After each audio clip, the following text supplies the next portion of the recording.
بسم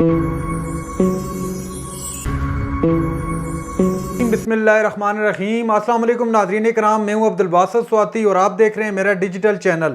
ناظرین کرام، پنجاب کے انتخابات کے حوالے سے آج بڑی اہم سماعت ہوئی۔ کیا ہوا سماعت کے دوران اس پر ڈیٹیل میں بات کرتے ہیں، لیکن اس سے پہلے چند بڑی زبردست قسم کی خبریں وہ آپ کے ساتھ شیئر کرنا بہت ضروری ہیں۔ چلتے ہیں ان خبروں کی طرف۔ سب سے پہلے بات کر لیتے ہیں پاکستان تحریک انصاف کے ساتھ آج کل جو کچھ ہو رہا ہے وہ تو سب کے سامنے ہے۔ اب معاملہ کیا بنا ہوا ہے یہاں پہ؟ معاملہ یہ بنا ہوا ہے کہ حقیقی تحریک انصاف بننے والی ہے۔ جی ہاں بالکل، یہ بڑی اہم ڈیولپمنٹ ہوئی ہے، یہ آپ کے سامنے رکھنا بہت ضروری تھا، چونکہ آپ بخوبی جانتے ہیں جہانگیر ترین صاحب، علیم خان صاحب پاکستان تحریک انصاف پہلے چھوڑ چکے تھے، فیصل واڈا صاحب۔ پھر ہوا کچھ یوں کہ کل کی اگر بات کی جائے، کل فواد چودھری صاحب نے جب پارٹی چھوڑی ہے تو اس سے ٹھیک تقریباً 1 گھنٹہ پہلے ملاقات ہوئی ہے فیصل واڈا صاحب کی اور فواد چودھری صاحب کی، یہ آپ نے ضرور سنا ہوگا، اور یہ ملاقات تقریباً 1 گھنٹے تک چلتی رہی ہے۔ اس کے بعد فواد چودھری صاحب فیصل واڈا کے ساتھ بیٹھ کر چلے گئے۔ تھوڑی دیر بعد خبر بریک ہوتی ہے کہ فواد چودھری صاحب نے بھی تحریک انصاف کو خیر آباد کہہ دیا ہے۔ یہاں پہ ذرا ٹھہریے گا، فواد چودھری نے پارٹی چھوڑ دی، عامر کیانی نے چھوڑ دی، اسد عمر نے چھوڑ دی، شیریں مزاری صاحبہ نے چھوڑ دی، اس طرح کی اور بہت سے رہنما ہیں۔ یہ جو بڑے رہنما تھے میں نے ان کے نام آپ کو بتائے۔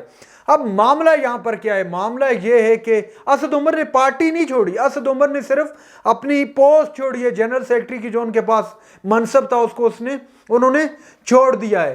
اب معاملہ یہاں پر یہ بنا ہوا ہے کہ فواد چودھری صاحب نے بریک لی ہے، عامر کیانی صاحب نے سیاست کو خیر آباد کہہ دیا ہے، اور یہ کچھ ذرائعوں نے یہ خبر دی ہے کہ فواد چودھری صاحب کے متعلق یہ خبریں سامنے آ رہی تھی کہ فواد چودھری صاحب میں بھی کہ وہ چلے جائیں اپنا پاکستان مسلم لیگ نواز میں، جس کے لیے رابطے ہوئے برطانیہ میں لندن کے اندر نواز شریف صاحب سے رابطہ ہوا، تو نواز شریف نے کہا کہ اس معاملے میں آپ مریم نواز صاحبہ سے پوچھیں، مریم صاحبہ سے پوچھیں۔ مریم صاحبہ نے کہا جی مجھے اس پر سوچنے کے لیے وقت چاہیے۔ بہرحال ساری بات کا لب و لباب یہ کہ پاکستان مسلم لیگ نون نہیں لے رہی فواد چودھری صاحب کو، تو جس پر اب واضح امکانات نظر آ رہے ہیں کہ جو بلاک ہے جہانگیر ترین کا بلاک، اس میں چلے جائیں گے فواد چودھری صاحب۔ اب آ جاتے ہیں جی حقیقی تحریک انصاف کی طرف۔ جتنے بھی رہنماؤں نے پارٹیاں چھوڑی ہیں، اب یہ چانسز لگ رہے ہیں، چونکہ اسد عمر صاحب نے بھی جو ہے کہ پارٹی سے علیحدگی اختیار نہیں کی بلکہ ایک منصب سے استعفیٰ دی ہے۔ شاہ محمود قریشی صاحب کے ساتھ ملاقات ہوئی ہے، عامر کیانی صاحب کی، عامر کیانی صاحب جنہوں نے پارٹی چھوڑی ہے۔ اور اس کے علاوہ ناظرین کرام ایک اور بڑی اہم خبر سامنے آ رہی ہے، وہ یہ کہ ممکن ہے کہ پاکستان تحریک انصاف میں ایک فارورڈ بلاک بن جائے۔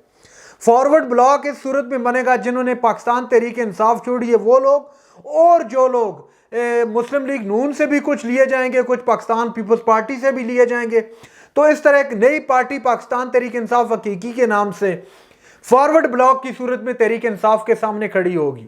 اور ایک اور چانسز بھی ہیں کہ پاکستان تحریک انصاف سے عمران خان کو مائنس کر دیا جائے اور پاکستان تحریک انصاف ایک نئی آپ کے سامنے آئے، تو کیا اس کو لوگ قبول کریں گے؟ تو میرے خیال سے مجھے تو نہیں لگ رہا پاکستان تحریک انصاف کو اس صورت میں قبول کریں کہ عمران خان ان کے ساتھ نہ ہوں۔ یہ چند بہت بڑی ڈیولپمنٹ ہوئی ہیں، یہ خبریں آپ کے سامنے کچھ دنوں تک یا کچھ دیر میں ضرور آ جائیں گی۔ ناظرین اکرام اب بڑھتے ہیں دوسری خبر کی جانب، وہ ہے پنجاب کے انتخابات کے حوالے سے آج چیف جسٹس عمر عطا بندیال کے بڑے اہم ریمارکس سامنے آئے۔ انہوں نے کہا کہ کب تک انتخابات آگے کر کے جمہوریت کو قربان کرتے رہیں گے۔ اب تھوڑی آپ کو ایک لب و لباب بتا دیتے ہیں جو آج کی سماعت ہوئی ہے، اس میں چونکہ الیکشن کمیشن کے وکیل سجیل سواتی صاحب روسٹرم پر تشریف لائے، جس پر چیف جسٹس عمر عطا بندیال صاحب نے کہا کہ آپ ایک بات کریں، آپ اپنا کلیئر پوائنٹ بتائیں، پوائنٹ کیا ہے؟ اگر آپ ادھر ادھر کی باتیں کریں گے تو ہم بھی مجبور ہوں گے آسمان کی طرف دیکھنے پر، تو لہٰذا فوکس کریں، آپ نے کون سا پوائنٹ پکڑنا ہے وہ ہمارے سامنے لائیں۔ جس پر الیکشن کمیشن کے وکیل سجیل سواتی صاحب نے کہا کہ چونکہ الیکشن کے 9 مئی کے واقعات کے بعد آپ کے سامنے سارے حالات، ہم نے حقیقت کو دیکھتے ہوئے جو ہم نے ڈیٹ دی تھی وہ ڈیٹ اس وجہ سے دی تھی، جس پر عدلیہ کی جانب سے یا عدالت کی جانب سے یہ کہا گیا کہ کیا 90 دن سے زیادہ انتخابات ہو سکتے ہیں؟ اس طرح تو کوئی بھی حکومت آئے گی وہ جو ہے کیا نگران حکومت 4.5 سال تک رہ سکتی ہے؟ کہنے کا مطلب یہ تھا کہ میں آپ کو لب و لبا بتا دیتا ہوں کہ اگر کوئی حکومت بنتی ہے کہ پاکستان کے اندر ایک حکومت مرز وجود میں آتی ہے اور 6 مہینے کے بعد اسمبلیاں ٹوٹ جاتی ہیں اور اسمبلیاں ٹوٹنے کے بعد جو نگران سیٹ اپ بنے گا تو کیا وہ 4.5 سال کے لیے بنے گا؟ چیف جسٹس دراصل میں یہ کہنا چاہ رہے تھے، جس پر الیکشن کمیشن کے وکیل کی جانب سے کہا گیا کہ چونکہ 90 دن سے زائد ہو چکا ہے تو اس کے لیے آئین کا سہارا لینا پڑے گا۔ اب معاملہ یہاں پر کیا بنا ہوا ہے؟ معاملہ یہ بنا ہوا ہے کہ عدالت یہ کہہ رہی ہے کہ آپ نے 90 دن کے اندر انتخابات کروانے تھے، 90 دن سے زیادہ کی جو تاریخ نہیں مل سکتی نگران حکومت کو۔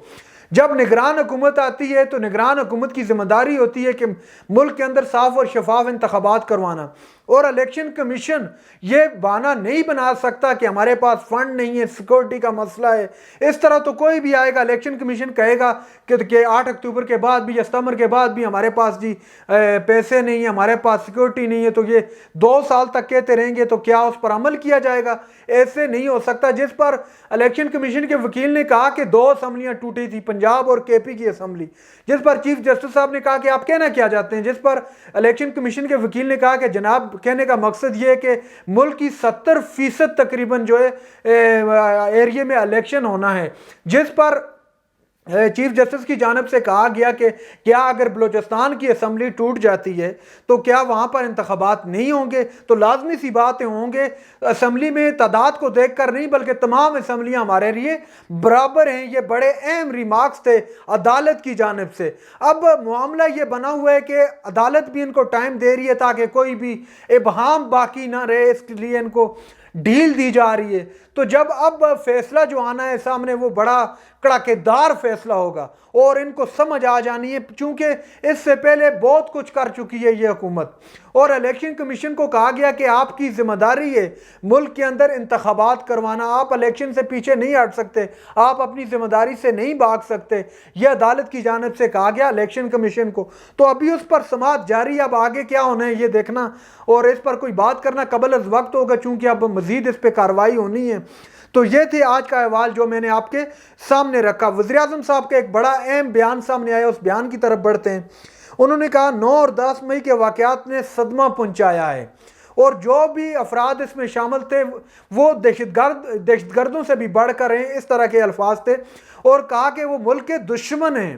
تو یہ صحیح بات ہے جو وزیراعظم صاحب نے کی، یہ بالکل ٹھیک بول رہے ہیں کہ جو تنصیبات پر حملوں میں یا جو سرکاری امارات پر حملوں میں ملوث تھے، اداروں پر حملوں میں ملوث تھے، بالکل انہوں نے بالکل ایک غیر آئینی اور غیر قانونی کام کیا، اس کے خلاف ضرور کارروائی ہونی چاہیے۔ عمران خان نے فوج کی طلبی کے معاملے میں چونکہ پنجاب اور کے پی میں فوج طلب کر رکھی تھی 9 مئی کے واقعات کے بعد آرٹیکل 245 کے تحت، تو جس پر کو عمران خان نے چیلنج کر دیا اور کہا ہے کہ یہ غیر اعلانیہ مارشل ہے ملک کے اندر۔ لیکن یہاں پر ایک 2 باتیں میں خود سے آپ کو ایک بتا دوں، ایک بات کر لوں، ضروری ہے یہاں پہ کرنی، وہ یہ کہ اگر اس طرح کے حالات ہوں گے تو پھر مجبوری ہے حکومت کی بھی، چونکہ اگر پولیس سے کنٹرول نہیں ہو رہا ہے معاملہ تو پھر لازمی سی بات ہے ملک کو تو داؤ پر، ریاست کو تو جو ہے گھٹنے نہیں ٹکوائے جا سکتے، تو ریاست کو پھر اپنا ایکشن لینا پڑتا ہے۔ اور ریاست کو یاد رکھیے گا، ریاست کو کوئی بھی جو ہے ریاست کے سامنے کھڑا نہیں ہو سکتا۔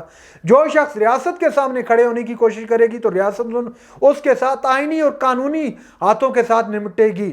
تو یہ معاملہ بھی بڑا اہم ہے، لیکن سپریم کورٹ کے اندر اس کو چیلنج کیا ہے پاکستان تحریک انصاف کے چیئرمین کی جانب سے۔ اب جی تھوڑی بات کر لیتے ہیں ڈاکٹر یاسمین راشد صاحبہ کی، جنہوں نے کہا ہے کہ میں کسی بھی صورت پاکستان تحریک انصاف کو نہیں چھوڑوں گی۔ اور اس کے علاوہ عمران خان نے ایک اور بھی درخواست دی ہے کہ یہ جو ہو رہا ہے ملک کے اندر زبردستی پارٹی چھڑوائی جا رہی ہے، یہ غیر آئینی کام ہو رہا ہے، اس پر ایکشن لینا چاہیے عدلیہ کو، یہ بھی عمران خان کی جانب سے کہا گیا۔ ناظرین اکرام، یہ آج کی چند اہم ڈیولپمنٹس تھی جو میں نے آپ کے سامنے رکھی۔ چینل پر جو نئے چینل کو سبسکرائب کر لیں۔ اگلی ویڈیو تک کے لیے اللہ حافظ۔